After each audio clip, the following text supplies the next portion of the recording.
আজ দুদিন ধরে কিছু খাইনি মহারাজ, কিছু সাহায্য করুন। এটা কি করে সম্ভব গোপাল? তুমি তো কম রোজগার করনি, কোথায় গেল সেই সব অর্থ? বিশ্বাস করুন মহারাজ, কিভাবে যেন সব অর্থ আমার কাছ থেকে চলে গেল। ও গোপালকে এই অবস্থায় যে দেখবো সেটা ভাবতেও পারিনি। ইস, আমার কতদিনের মনোবাসনা আজ পূর্ণ হচ্ছে। বাবারি, ভাবা যায়? তোমার অর্থ তুমি বাজে খরচ করেছো, আর কি করবে? আমি চাইছি না মহারাজ, কিন্তু তবুও খরচ হয়ে যাচ্ছে। এটা কি সম্ভব গোপাল? তুমি চাইছো না অথচ তোমার জমানো অর্থ তোমার হাত দিয়ে খরচ হয়ে যাচ্ছে। এইরকম নির্ভেজাল গাল গল্প দেয়া কবে থেকে শিখলে গোপাল? ফাড়ামো বাদ দিয়ে এখন থেকে ফাজলামো শিখেছো? বাবা বাবা বাবা! গোপাল কোনো বিপদের মধ্যে পড়েছে, নইলে গোপাল তো মিতব্যয়ী, কোনো বাজে খরচ করে না। মহারাজ, আমি আপনাকে গোপালের পেছনে আর কোনো অর্থ ব্যয় করতে করজোরে নিষেধ করছি। আমারও তাই মত মহারাজ, দয়া করে আপনি আর একটি মোহরও দেবেন না। আমারও তাই মত। গোপালকে আর কোনো অর্থ দেওয়া মানে ফসে ঘি ঢালা। কি হে বিজ্ঞানী, তোমার কি মত? আমার একটাই কথা বলার আছে মহারাজ, গোপাল তো মিতব্যয়ী, ও কোনো বাজে খরচ করে না। তাহলে আজ গোপালের এই অবস্থা কেন? গোপালের জীবনে কি এমন ঘটনা ঘটলো যাতে গোপাল এই অবস্থায় নেমে এলো? মতিভ্রম বলে একটা কথা আছে, জানো তো বিজ্ঞানী? দূর করে দিন মহারাজ, দূর করে দিন।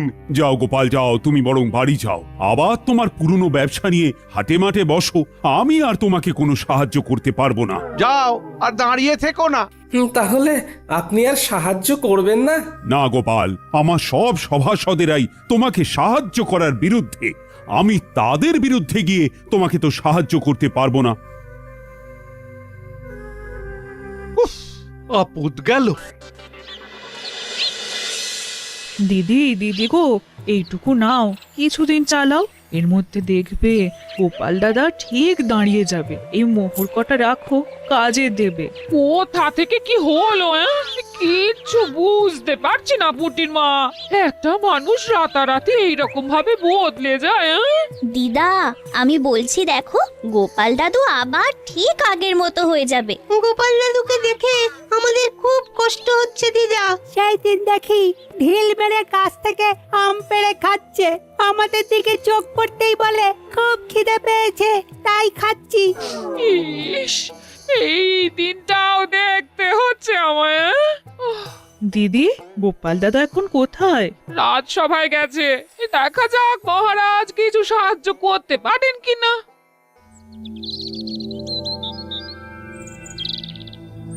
আমি একদম একা হয়ে গেলাম। কে বলে তুমি একা? এই তো আমি আছি না। দুঃখ থাকতে তোমার কিসের ভয়? তাই তো, তুমি থাকতে আমার আর ভয় কি? নাও, আর কোথায় টেনে নামাবে নামাও। এই তো সব সময় মিথ্যে বলছো। আমি শুধু তোমাকে টেনে নামাচ্ছি, হ্যাঁ, কাজের খবর দিচ্ছি না। ওই তো কাজের খবর আসছে, ওই বটা আর ঘটা তোমাকে কাজ দেবে। কি গোপাল? তুই আমার নাম ধরে ডাকছিস? নাম ধরে ডাকছে বলে কি এমন মহাভারত অশুদ্ধ হচ্ছে শুনি? হ্যাঁ, শোনো, সেই দিন গেছে, হ্যাঁ, আর তুমি এখন একটা সাধারণ লোক।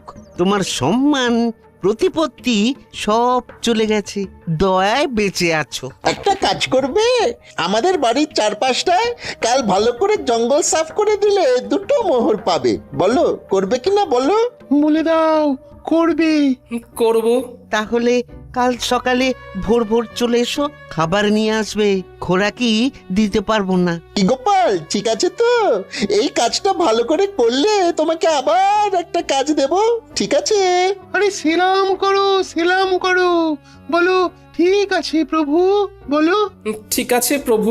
যাও গোপাল, ঘরে যাও। কাজ কিন্তু একদম ঝকঝকে করে করতে হবে, ময়লা থাকলে কোনো মোহর পাবে না। বুঝেছো? বুঝেছি।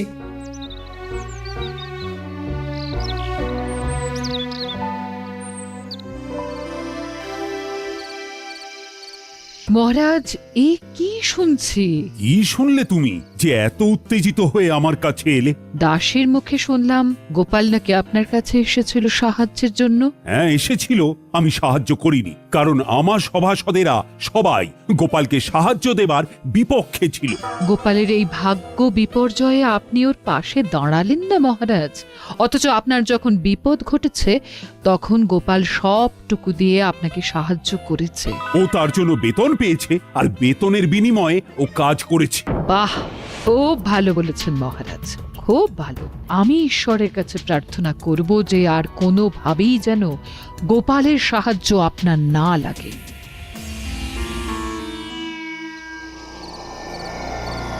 এতদিনে একটা ঠিকঠাক কাজ হয়েছে। ওহ, তোমার তুলনা নেই রাজ্যতীষী, তোমার তুলনা নেই। জ্যোতিষ মতে গোপালের এখন 7.5 চলছে, মানে কায়দা করে ওর জীবনে দুঃখটাকে এনে দিতে হবে। এ এখন লম্বা চলবে, লম্বা চলবে। কৃষ্ণনগরে গোপালের সম্মান নষ্ট হবে। কতজন কত চেষ্টা করেছে, কিন্তু তুমি যা করেছো তা আমি কোনোদিনও ভুলবো না।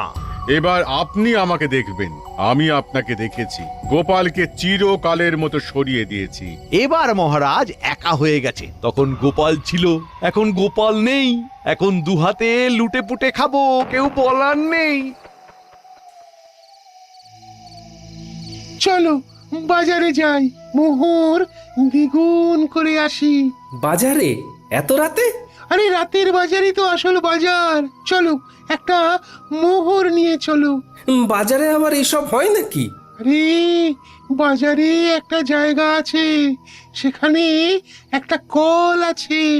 একটা মোহর দিলে তোমার ভাগ্যে যদি থাকে তাহলে ওই একটা মোহর থেকে 500 মোহর হাতে চলে আসবে। এই একটা কল, নাম হলো গেড়া কল। সত্যি বলছো? আমি তোমাকে কেন মিথ্যে বলবো বলো? হ্যাঁ, কিন্তু আমার কাছে তো কিছু নেই গো দুঃখু। চলো চলো হেসেলে চলো। তোমার গিন্নি কয়েকটা মোহর পেয়েছে, ওই পুটির মা দিয়ে গেছে। তোমার গিন্নি এখন নেই, এই সুযোগ। চলো মোহরগুলো নিয়ে নাও, তোমাকে ধনী মানুষ হতে হবে। বলছো? তাহলে চলো। কোথায় রেখেছে? কুলুঙ্গিতে একটা ঘটির মধ্যে রাখা আছে।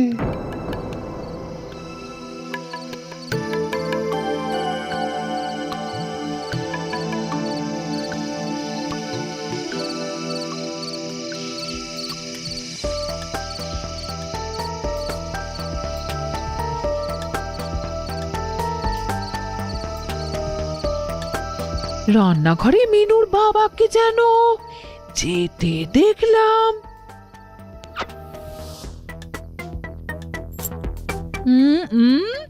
দেখি তো এখন রান্নাঘরে গিয়ে কি করছে।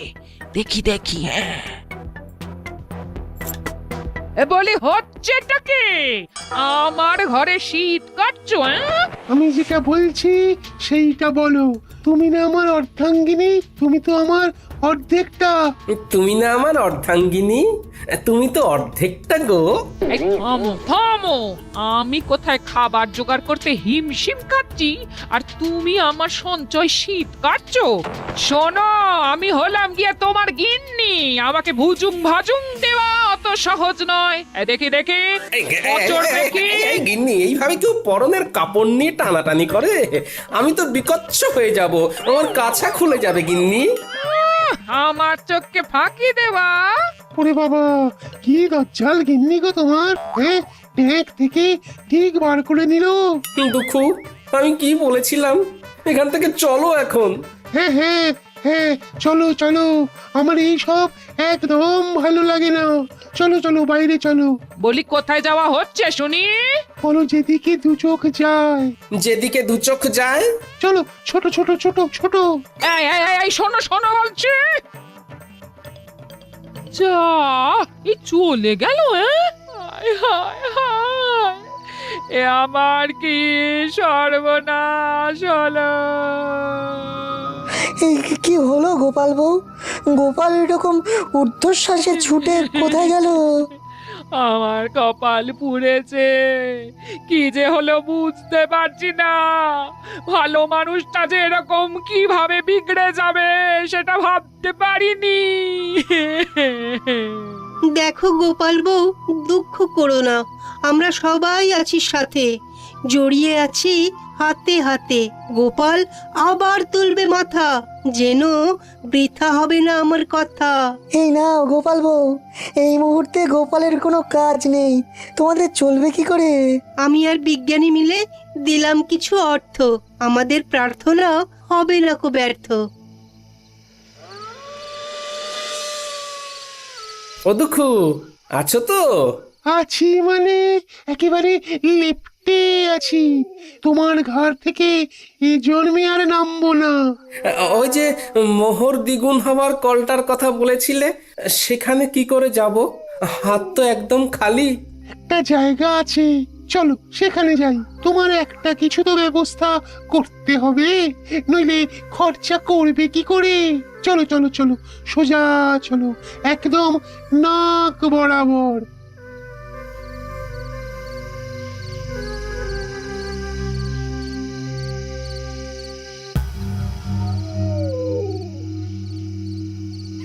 কি হলো?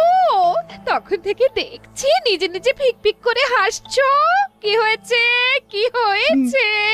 এতদিনে শিখে ছিঁড়েছে। গোপাল বিদায় হয়েছে চিরতরে। এই গোপাল চিরতরে বিদায়? কি করে কি করে? কালো জাদু জানো? জাদু? জাদু আবার সাদা কালো হয় নাকি? কথাটা আবার পাঁচকান করো না।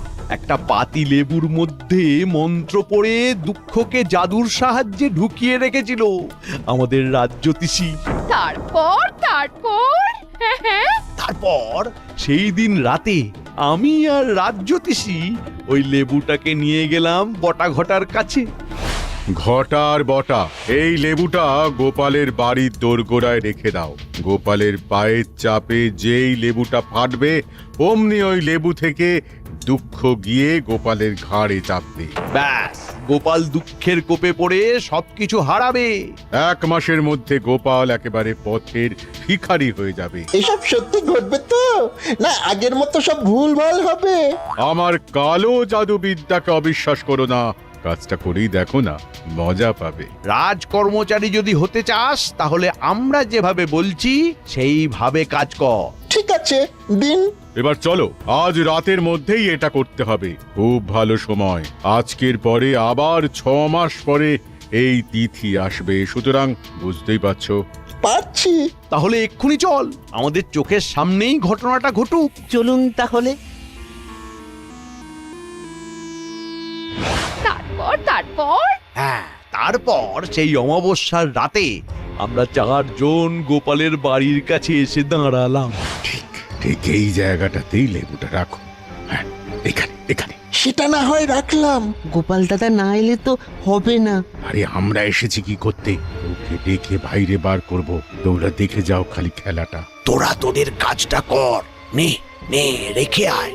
রেখে এসে লুকিয়ে পড়ো। মন্ত্রীমশাই, মন্ত্রীমশাই আপনিও লুকিয়ে পড়ুন।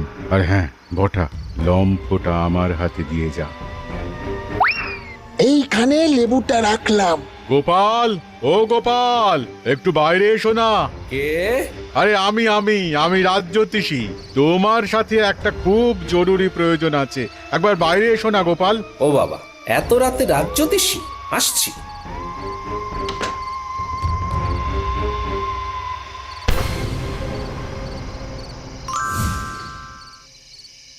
ব্যাস, সেই দিন থেকে 1 সপ্তাহের মধ্যে গোপাল পুরো শেষ। আর গোপালের শেষ মানে আমার শুরু। এবার দেখো কিভাবে আমার সঞ্চয় বৃদ্ধি করব। প্রথমেই তোমাকে 7 নলি একটা হার দেব, বুঝেছো? সত্যি বলছো? সত্যি সত্যি সত্যি, এই 3 সত্যি।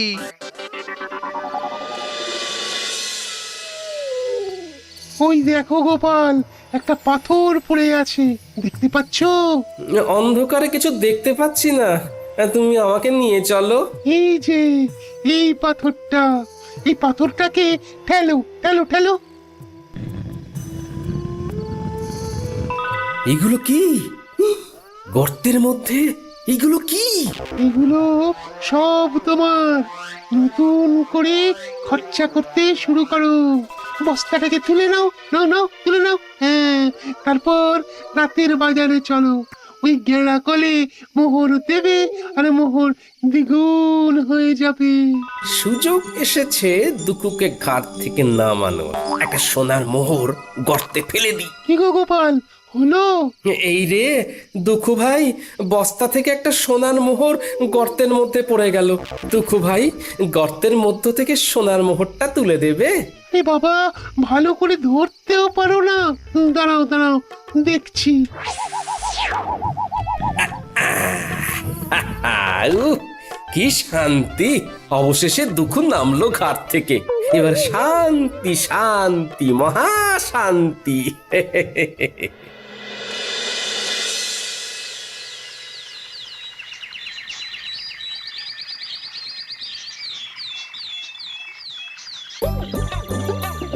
এই ঘটা, ওই দেখ গোপাল দাদা নাতি নাতনিদের নিয়ে বাজার করতে এসেছে। ওর তো আমাদের বাড়ির জঞ্জাল পরিষ্কার করার কথা ছিল। তাই তো, চল দেখি। কিরে পুঁটি, ন্যাপলা, গুলটে, আমার বানর সেনা, বল এই ইলিশ মাছটা নিয়ে নি। হ্যাঁ হ্যাঁ, নিয়ে নাও গোপাল দাদু।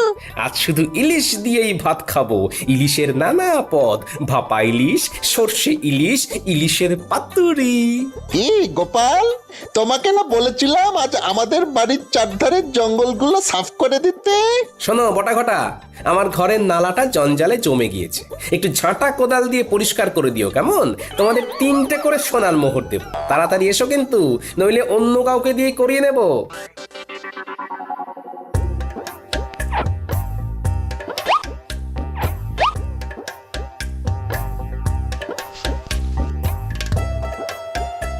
চল রে মানুষ সেনা, আরো কত কি কেনার আছে। চল চল চল। চল চল মন্ত্রী মশাইকে খবর দিয়ে আসি।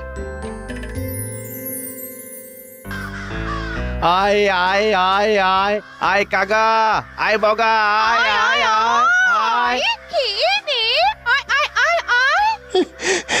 মন্ত্রী মশাই, কাকা বকা ছাড়ুন। ঘটনাটা যা ঘটার তা ঘটে গিয়েছে। কি কি হয়েছেটা কি? গোপাল ইলিশ মাছ কিনছে। কি হলো? এই হিসেবটা তো মিলছে না। তোরা ঠিক দেখেছিস তো? আগে কথা বলেছি।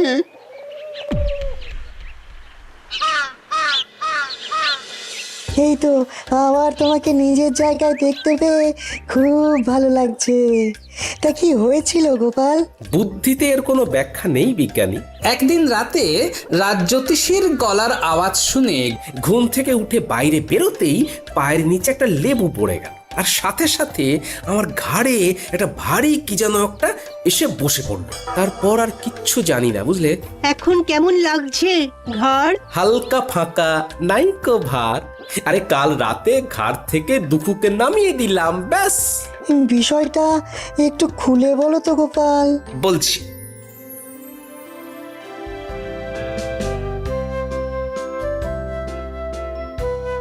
শুনেছেন মহারাজ, গোপাল আবার নিজের জায়গায় ফিরেছে। আমি গোপালের বাড়ি যাচ্ছি, আপনিও আসুন। দাঁড়াও দাঁড়াও দাঁড়াও, সকাল থেকে আমিও শুনছি। ব্যাপারটা কি জানতে হবে। চলো চলো, তোমার সাথে আমিও যাব।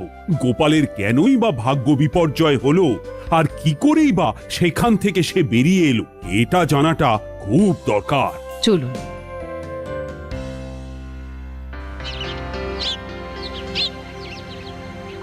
এবার বুঝলে তো? দেখো, এইসব আমার বিশ্বাস হয় না, তবুও বলছি এর মধ্যে রাজজ্যোতিষীর সাথে মন্ত্রী মশাইও আছেন। বাবা বাবা বাবা, তোমাকে দেখে কি ভালোই যে লাগছে। ফিরে এসেছো? গেলাম আর কোথায় যে ফিরে আসবো। কাঁধের ভারটাকে শুধু নামিয়ে দিলাম, ব্যাস, হালকা হলাম। কাঁধের ভার? কাঁধে কিরকম ভার ছিল তোমার? কই গো গোপাল, তোমাকে দেখি। আমি কি বলেছিলাম? গোপাল ঠিক নিজের জায়গা ফিরে পাবে। কি ব্যাপার হয়েছিল গোপাল, আমাকে বলো। কি আর বলবো মহারাজ, আমার ঘাড়ে বসেছিল দুঃখু। সে আমাকে সব বাজে রাস্তাগুলো দেখাচ্ছিল, আমাকে কপর দক্ষিণ করে দিয়েছিল। আমি এক্ষুনি গিয়ে আবার গর্ত থেকে দুঃখকে বার করে দিচ্ছি। আমি আমি একটু আসছি মহারাজ। একটা একটা কাজের কথা মনে পড়ে গেল হঠাৎ। আসি।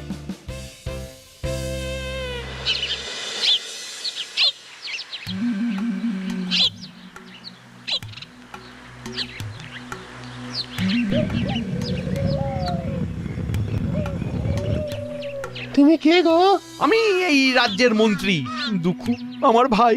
যাও যাও, আবার গিয়ে গোপালের ঘাড়ে চাপো, ওকে আবার সর্বশ্রান্ত করে দাও। তুমি ওকে এত উপকার করলে, ও তোমার ক্ষতি করলো দুঃখু। না, গোপালের কাছে আর যাব না, ও বড় ভয়ঙ্কর। তার চেয়ে তুমি বরং খুব ভালো।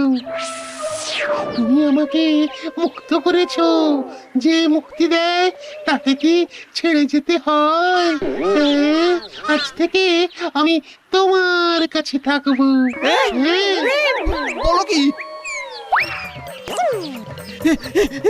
না না না না দুঃখু, না না না।